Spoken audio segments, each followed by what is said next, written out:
Hi everyone, Adrian here, mortgage broker based in Sydney.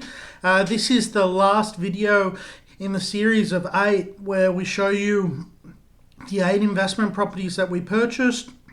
We go into the nitty gritty of the purchase price, the growth, the reason why we bought it, the problems that we've had with it, the rent, why it fit into the portfolio, what the methodology was, and hopefully that adds a whole lot of value to the property investors out there where you can see a strategy that obviously has worked since 2018 when the lending laws changed. And this gives you hope that that there is a strategy out there that allows you to not only satisfy the bank's requirements but get enough lending to get enough of a portfolio to go towards income replacement. And really the goal of income replacement is to essentially give yourself choice, bring in enough funds financially for you to look after yourself and give you the option to, if you want to look at me personally, I'm married to Maria. Maria now no longer has to work due to the size of our portfolio. Once we get the granny flats on, we're getting the finance sorted for that over the next kind of 1 month. We're going to be putting 5 granny flats onto our portfolio, and because we're doing that, we'll be sitting on about 320 to 330 grand total rent across the whole portfolio of 8 investment properties. And if we shopped around for a rate, when the rate starts dropping mid to end of next year and we find a 3 or 4 year fixed rate at a really low rate, lock that in, we could be 150, 200 grand positive quite easily at that stage. And if we've got a portfolio of over 5 million in value, going up on average 5% a year minimum over a 30-year period, you're earning 250 grand just on equity gain per year. So those are the kind of numbers that you could be retiring on. I'm only 35, my wife's 30, and we are not retiring. We're doubling down and buying. We've got 2 options. We can either go out and buy 2 or 3 mil worth of commercial over the next 12 months, do that way, or we can go and buy 6 plus more investment properties and put granny flats on the back. So that's what we'll be doing over the next 12 months. And obviously we've developed a plan with the right team to get ourselves to income replacement, or to at least get ourselves into a position where we've got choice and what we can do. So with this particular one, this was the last property on the rung, and it was a little bit of an interesting one. So the buyer's agent that bought this, so 7 out of the 8 properties were done through a buyer's agent. We weren't even looking at this property on I think it was the Wednesday. We were waiting for the Saturday to negotiate on a property in Slacks Creek in South Brisbane, and we had our eye on a second property very close to that, and we were already at the stage where we were starting to negotiate. Call up my buyer's agent to get an update on what's happening on Saturday, and they're driving out to this particular property. Okay, so it is in the Ipswich Council in the west again of Brisbane, and yeah. So what happened was my buyer's agent was driving out to this property to look at it. It was listed at 420, but then what happened was the settlement had started, the finance clause was still in. They did a building and pest and found out that there was at least 11 minor things that needed to be done. And once the building and pest inspector priced it all up, we knew that the cost would be somewhere between, say, 10 to maybe 13 grand, but it was a lot of finicky things like bad paint on the fence, some of the guttering not lining up on one of the corners, some of the inside they converted a 3-bedroom property to a 4-bedroom, and some of the rendering work wasn't the best, so again that needed to be remedied. And really a lot of people that want turnkey run away from this because they're like, if there's that, there must be a whole lot more.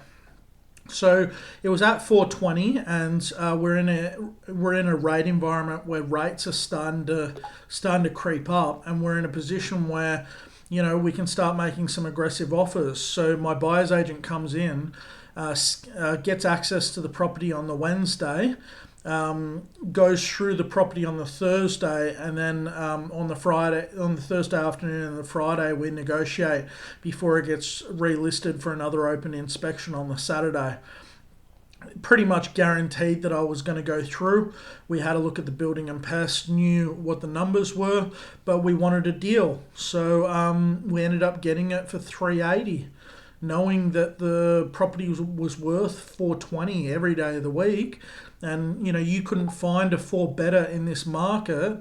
I think the other cheapest four better that we could find was $480 in this market. Now the block was slightly smaller, and we can only just get a granny flat on, so sitting just under 640 square meters. And not just that, knowing that we have to come in and do at least kind of 10 grand worth of work. Okay, we know we're getting minimum 30 grand under what was the last offer. And if you're looking at even three bedders that are converted into a four with a small living room, laundry and kitchen, they've got that outside area as well, that and good side access and we checked, and a granny flat can just be put on 1 bedroom, 50 square meters. We knew that we were getting a deal, because as soon as you put 380 and then you put about 10 grand worth of work into it, you're at 390, and then you've got about a 190 granny flat that's being rented out for somewhere. At the start we were thinking 300, okay, but now a year later we're looking at something around 320 to 330. You're getting the yield on cost that you want. Yeah, the numbers work. The blended yields are over 7.5%, upwards of 8%, and it's a good overall bread and butter deal. And right now, if you wanted to sell that even at peak rates, we know that probably we're in the 450 to the 480 range without the granny flat. And if we've done the work and it was in the prior market, we'd be in the 500s already. So we know that when the market rebounds, we're in a very good equity position. So this was our last buy. And really, just talking about concepts, you have to, if you know that you're buying quite a few properties, think of it as a portfolio with certain metrics that need to be hit. Okay, you don't have to care too much about the other property. I threw out the other property in Slacks Creek within 10 minutes of hearing the metrics on this, and then I told my buyers agent I wanted it, close it, let's go. I mean, it doesn't look that great with the blue house and that, and when you drive there and you go across the street, there's a lady, we went to 2 or 3 times driving past it and parked out the front. The tenants didn't know that we were there. We tried to not make a ruckus. But there's a crazy drug lady 2 or 3 houses down on the other side of the street, just coming out of a driveway, looking at us, putting a finger up at us, screaming her head off. It was crazy. And then not just that, I think we've had one maintenance request other than the 10K work that we've done, which we knew we'd have to do anyway. And a portion of it was to get bars on the front window and make sure that the security screen door was attached properly, because they were having some issues with it. And one of the main concerns was that lady across the street, and security concerns we were told about. So that was an interesting one. But yeah, just a good bread and butter property. You're making your 7.5%, your 8% gross yield. You're satisfying the lender requirements for the borrowing power. Everything's done in our personal name, and now we've shifted 2 properties into 2 separate corporate trusts to satisfy our future lending needs. This was the initial structure, and then we've done some changes to some of the properties on the back end. We won't say which ones have gone into trust, but strategically we've done that. And we've pretty much unlocked our borrowing power to be able to go unlimited if we want. So even if our income didn't go up last year, which it has, we'd be in a position where we're good. 2 properties are excluded from the servicing calculator, and we're able to, as long as we pick the right lender that excludes corporate trust debt, and we've got the right accountant that's willing to sign off on the letter to say that each trust is profitable, and that we've got the right property strategy that allows us to not only reduce the risk but increase the gross income on the properties. And with your base portfolio, you're in a situation where you just keep on going until you've got the asset base that you want. Okay, and then you keep on going until you get the income that you want. And, you know, in a position as of next year, in 12 months, we're going to be sitting on anywhere around, you know, 550 to 600 grand in total rent per year. If we, you know, try and search around for a 3 or 4 year fix on the low end when the rates drop, hopefully we get something in the 3 or 4% range. We could be sitting on 300 plus grand positive per annum, and that's on an interest only basis. Lock it in for 3 or 4 years. Now you've got a $5+ million asset base, and you've gone and bought, you know, another $3 to $4 million worth of property, and by the end of next year we're sitting on with equity growth somewhere around the 9, 10 or 11 mil mark. And even if it's going up 5% a year, we're making over 500 grand on average on a yearly basis. I mean, some years are higher, some years are lower, but it all averages out at like that. And it's very easy to find a tenant in these categories because this is the type of property that everyone wants to rent in, and it's at the lower end of the market. So there's a lot more demand for these properties than anything else. And I can honestly say, hand on heart, that through all the rate increases, it's been very low stress from our point of view, even though we took on quite a lot of property and quite a lot of debt through 12 rate increases, and we're still here and we're still positive, you know, positive from mindset point of view. Overall, without the granny flats, we're slightly negative. With the granny flats, we will be positive even after peak interest rates, which is a great position to be in. All right, so overall, this just gives you a very good idea on the asset selection, the types of properties. Everyone's got their questions about, you know, do you do just buy brick properties? Are you only buying properties that are less than, say, 15 years old so you can get depreciation on it? Obviously, no. Are you focusing on certain areas that you're getting the deals in? Yes. How are you managing your land tax? Obviously, I've talked about those kind of concepts and where we're buying, and that we're using corporate trusts moving forward to manage that. All right, and also the strategies that it's taken to get the granny flats on. I mean, as far as the lending goes, we thought we could get the granny flats on at the end of last year, or at least get the approvals for it. And it took us quite a long time to go through all the different lenders, and then we thought we were getting approvals, but then the rates kept on going up. So that was a problem with 2 or 3 lenders that we tried. And then, you know, we had to be resilient enough to go back, find the right accountant, which we've found, go through corporate trusts and tear that apart. So find all of the lenders that do corporate trusts. Okay, great. And then after that, we have to go into every one of those banks and find the actual teams or the people in those banks that understand these complex policies. And if you go through the standard BDMs, many of them don't know. Okay, so that's the first thing. So we built a product matrix where we know exactly how many lenders use this policy. Then it took me 12 to 18 months to find this accountant that we found, that we connect all our clients to. You know, an accountant that's not only doing this personally in their personal name, but have hundreds of clients doing this, and doesn't balk at signing simple lender documents or letters where other accountants do, and they cause issues.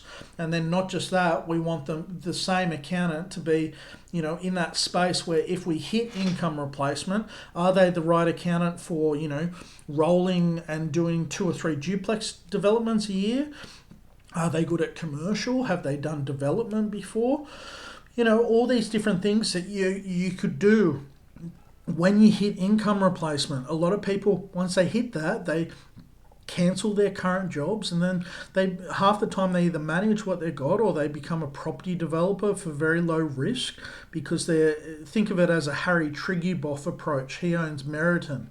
Okay, he's, you know, 80 or 90 years old, and you know, he doesn't default. And why doesn't he default? Because he owns 7,000 to 8,000 units already unencumbered. Okay, he's got the rental coming in from that. Okay, no bank or no economic environment can force this guy, when he does a development, to sell when he doesn't want to sell and sell at prices that he doesn't like. Okay, that's how you do it. That's how you get into the development space.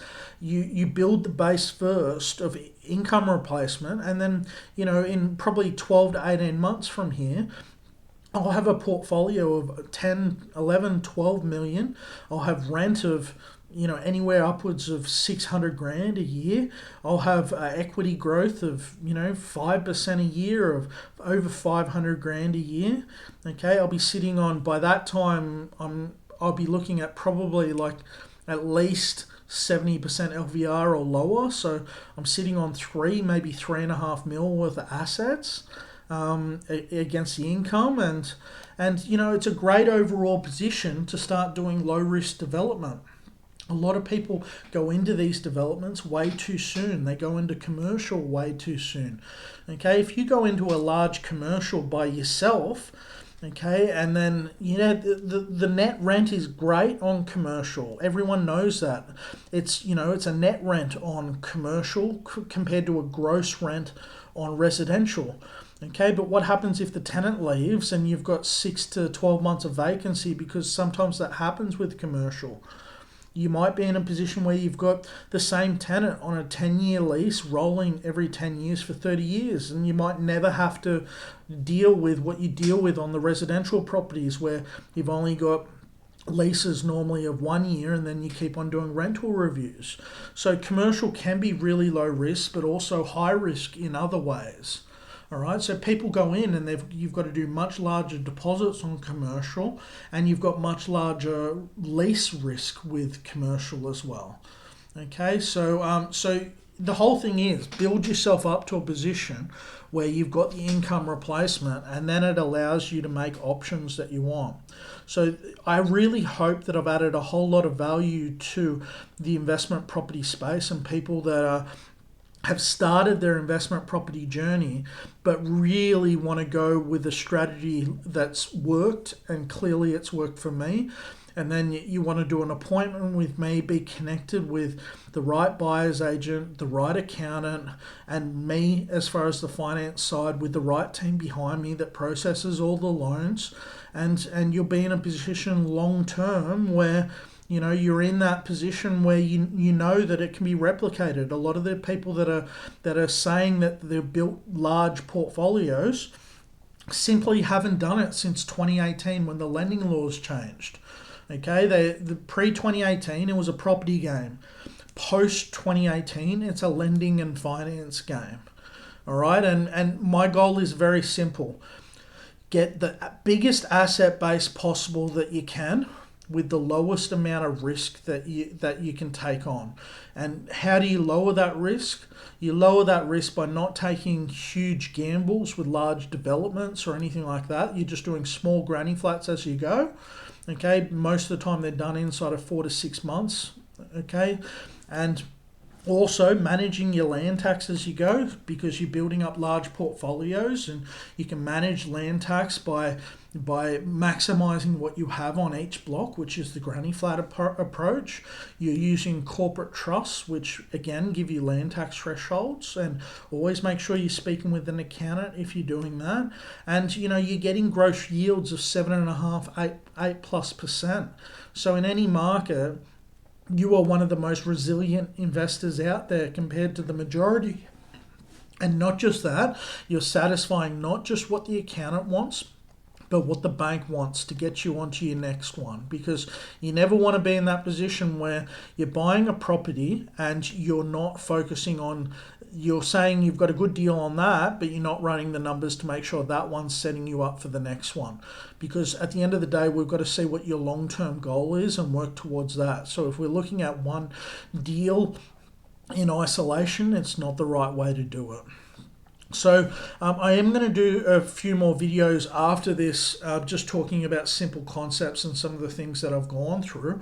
But I just wanted this series to be one of those ones where we're just very open and honest about, what we've done and how we've done it. And what asset selection that we've gone through. I mean, when the other thing I haven't talked about on this property was what the rents were. So the rents at the start were around that 360 mark. Okay, the lease came up pretty early, and we got it onto just over, I think it was on 400 or 410. That was the first rental increase. And then they've done 440 with a granny flat clause. And we're essentially under 1% vacancy rate. And yeah, they know that the granny flat's coming on. So if you're looking at the total yield on this one, you're looking at a cost basis of about, say, 380 and a granny flat of about 190. Okay, and rent on the main house of 440, might go down to 430 or something, while when the granny flat goes in, if we maintain this tenant or get another one. And then at the back, the 1 bedroom 50 square meter granny flat will be somewhere around the, let's say, the 320 to the 340 mark. So again, we're hitting that kind of 7.5% to 8% gross yield across the whole portfolio. All right, so this is not going to be the end of my buys in the Brisbane market, because I guess long term, over the next 10 to 20 years, if you wanted to ask me what was the main city that I'm most bullish in, and the answer would be Brisbane.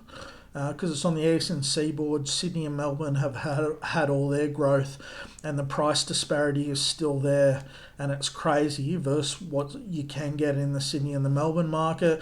You're still seeing a lot of people leave Victoria with a lot of the changes and what's happening with the budget, and they're coming up to Queensland. And also you're seeing the vacancy rates at the moment. Okay, and also you're seeing the lack of housing supply and the amount of migrants coming into the country. I think it's a no-brainer on these kind of numbers. I am looking at the Perth market a lot at the moment. I love the numbers of 350 to about 430. And if you're in a really rougher area, I'll give you an example, like an Armidale in Perth. I wouldn't touch that market unless it was anything less than about, say, 330. I just don't think you're getting as much value in the high 300s as you are in other areas. Okay, so if you're hitting an Armidale market, you'd be looking at low 300s, high 2s, but the high 2s are gone in that market already. And yeah, so I'm looking at Perth and just south of Perth on the water. That's what, if I will be buying residential and putting granny flats on the back, that's what I'll be doing over the next 12 months, those kind of areas.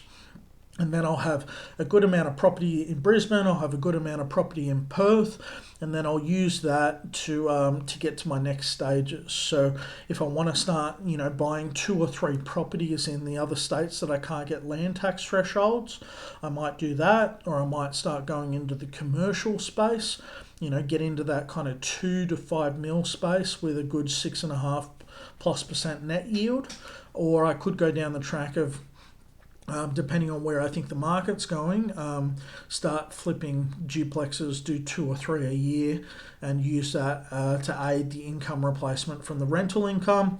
Or I could do another kind of 12-month period where I buy another 6+ investment properties, put granny flats on the back, and then really I'm sitting on, with the equity growth, maybe 16, 17, 18, 19 million worth of property. And my rents are going to be somewhere around that 1 million to 1.2 million mark per year. And then once I've got that, I've got the good solid base of residential that I'm never going to sell with the granny flats. And then I can start doing some other plays in other states in residential once I manage the land tax thresholds, or do commercial, or do some other things as well. So there's a lot of different options that we can go down once you've set up the base platform of your properties. So if you're liking this kind of content, hit that like button, hit the subscribe button, leave me a comment. I'm going to be setting up some links down the bottom where you can book an appointment with me.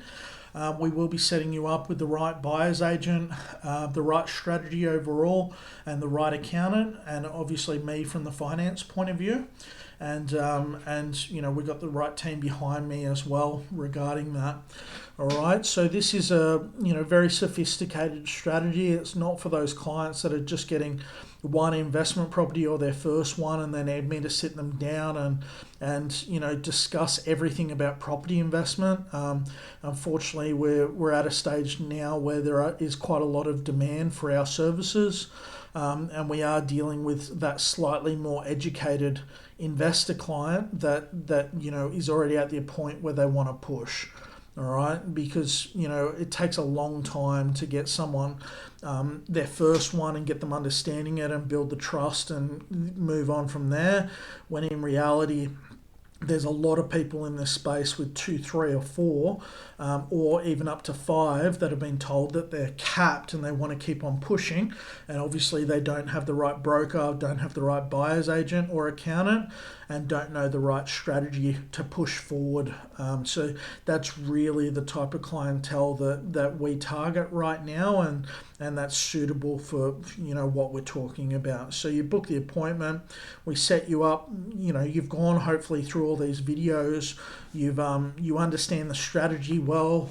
We go through what your situation looks like, and then how this kind of strategy will apply to you, and if it suits your needs and your goals, because it does suit quite a broad base of people, which is great, and that's why I like this kind of strategy, and a very simple approach to property investment when a lot of people overcomplicate it. And then it's a simple matter of onboarding you, and we start from there. We connect you up with all the services and hold your hand as you go through it. All right, so if you've got any questions, leave me a comment, book an appointment in my calendar, and we can definitely help you. I want to be very clear and show you what we have done and the time frames and everything that's gone through our head on each buy, because it's not simple: buy an asset, hold it, make money, okay? It does take time. You need to build a team around you of good professionals as you go, and we help manage and coach you through that as best as possible as well. All right, so hopefully this has added you a lot of value to you, and hit that like button and book an appointment, and we'll be on the phone shortly. Have a great day. Bye.